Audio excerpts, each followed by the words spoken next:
Harris's speech at the convention was watched by 29 million people, a narrow victory over Trump. After officially accepting the nomination from the Democratic Party, Harris returned to Washington on August 23rd for a two-day weekend break and is expected to continue campaigning next week. On the afternoon of August 23rd, local time, Harris plans to fly back to Washington from Chicago.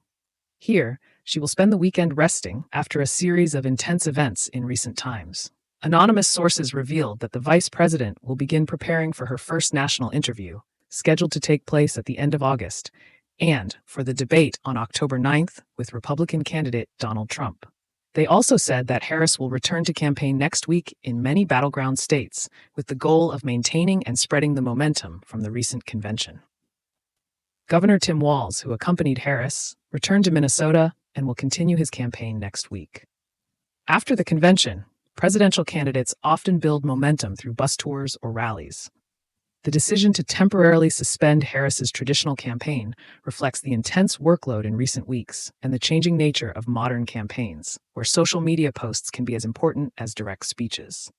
This also shows that Harris's campaign has shifted from a sprint, intense short-term campaigning to a longer-term effort, requiring both endurance and speed.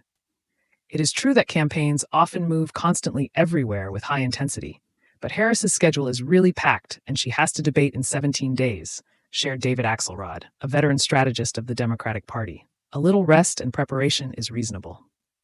In 2012, after leaving the convention in Charlotte, North Carolina, Barack Obama passed through battleground states including Iowa and Florida. Currently, campaigns rely less on the coverage of local media outlets, instead reaching voters nationwide. Campaigns are trying to reach a wider audience through social media platforms or live events. This strategy is demonstrated through how the Democratic National Convention favored social media influencers. Influencers who are willing to support Harris and promote the campaign's message are considered equally, if not more, important than the press corps at the convention. According to Nielsen, Harris's 40-minute speech attracted an average of 28.9 million television viewers.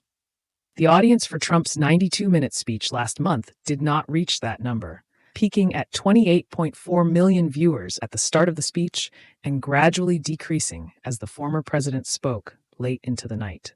Harris has set a deadline to conduct a national interview on August 31st. This will be the next challenge the vice president must face, as the pace of interviews is different from the grand rallies she organized after being designated as vice president.